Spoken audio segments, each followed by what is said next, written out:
So what's it like working with Joseph? Because he seems like the type of guy to me that would make sure that your energy is always high. He seems Oh like a yeah. very energetic guy, which I would think would ripple into the rest of the team. Oh yeah. Oh yeah. So yeah, we worked together actually since I think it was like 2010. So I worked with him for almost 10 years. And I remember the first day I met him because he had an idea to make Brothers Tale 2 Sons. I worked at Starbreeze at the time, and that it's not the Starbreeze we know of today with Payday and all that stuff. Back then, it was a completely different team who made, Chronicles of Riddick, Escape from Dark Athena. It did The Darkness. It was like hardcore, first person, kind of dark, violent shooter games. And then we were at the end of production of Syndicate. And it didn't really, things weren't looking bright. It was really hard to find a new project. And then Joseph showed up and he's like, hey, I want to make this game about two brothers. It was very different from anything that Starbreeze had been doing, but they just needed something. And he was probably a person who could sort of throw in some money and sort of at least occupy a bunch of the guys at the studio. So he showed up and I was assigned to the team. And I remember him showing up and he would be completely crazy. Like he could not sit down for 5 minutes. He'd be running around. And I remember like, I'm sitting there like, what's going on with this dude? Like he's exactly like, he's not pretending when he's on stage. Like he is like that. And when he was younger, he was much more crazy. So I remember like, okay, let's go for lunch when he would, had his presentation. We would go for lunch and he'd be like, hey, look what I can do. And I turn around and he's like climbing up the wall of a facade halfway to second floor. And I'm like, we're going for lunch, dude, but what are you doing? And he's like, yeah, but this is super cool. Like he would just be. So that's the one thing I remember. He's like, he would be running around like almost like not clown. It's not fair to say. Like he was really funny and he would do funny things and whatever came into mind, he would do. The other side, which I think is really interesting from a game developer perspective, is that he came from the movie business, right? And when people are on set, the clock is ticking.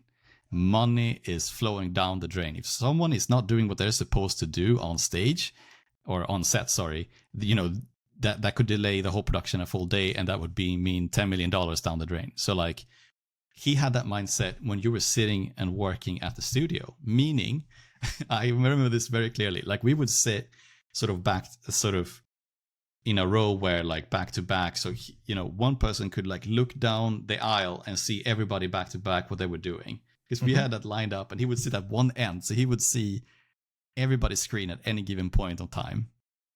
And I would stand up because I needed to go to the toilet. And he's like, Philip, what are you doing? Oh, yeah, I'm just going to the toilet. He's like, yeah, okay, that's fine. Yeah, go. So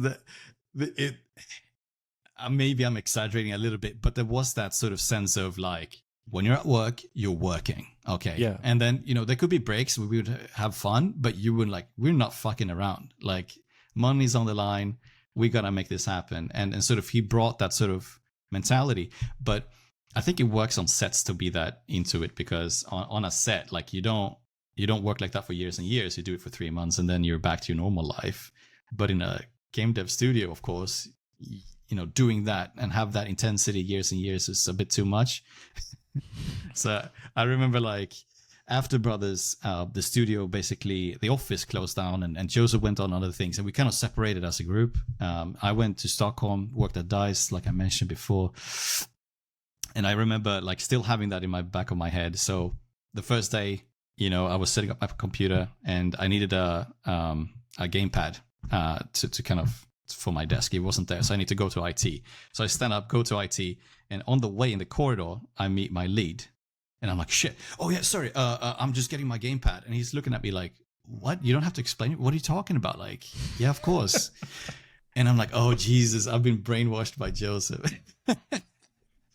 So, but yeah, with time, I think sort of that sort of intensity kind of has watered. Like now it's very different, I think. But it was quite intense.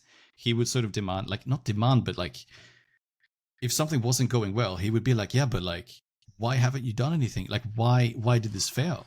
And he would look at you like, explain to me why it's been a full week and you have nothing to show for it. He wouldn't say it like that, of course, but you would like, oh, you know, he has that aura. You really want to perform. But it's also really funny. Like it's really fun to be around him. And like I said, you know, him climbing up facades. Maybe he doesn't do that nowadays, but it's still, you know, he would show around in the office and sort of goof around and do crazy things. So I think the Josef that you see on stage receiving prizes is very much how he is. But there is this other, okay, the third side is also quite interesting. Business. He is super good at business and deals. And he makes people very uncomfortable because he's kind of a bit unpredictable. So like he would show up in a meeting and he would be like, hey, look how many push-ups I can do. And he starts doing push-ups and everybody's like, but what's going on? and he would be like, oh, no, this deal is not good. You know, like, then we stop production and then everybody goes home. He's like, what do you mean? No, like, yeah, but I want this deal to be my way. Otherwise, we're all going home. And he would kind of, if he feels like he has to, he will go quite far to kind of make a certain deal happen, or sort of, and people kind of go into negotiations knowing that he is like that. With that said, he's not like, he always used to say that, you know, you can, business and sort of creative has to meet halfway. Like he's very business oriented in the sense that, you know, you have to make money as well. He's not just like, you know, all hunky dory is flushing down tons of money in the toilet. He's quite the opposite, actually. He would be like, no, stop working on this. This is good enough. He can say that. This is good enough. Stop working on this. You know, this is only 5 minutes of the game. Yeah, it's not the best. Whatever. Let's focus on the big sort of highlights of the game instead. Like, so he's very good at sort of finding that thing.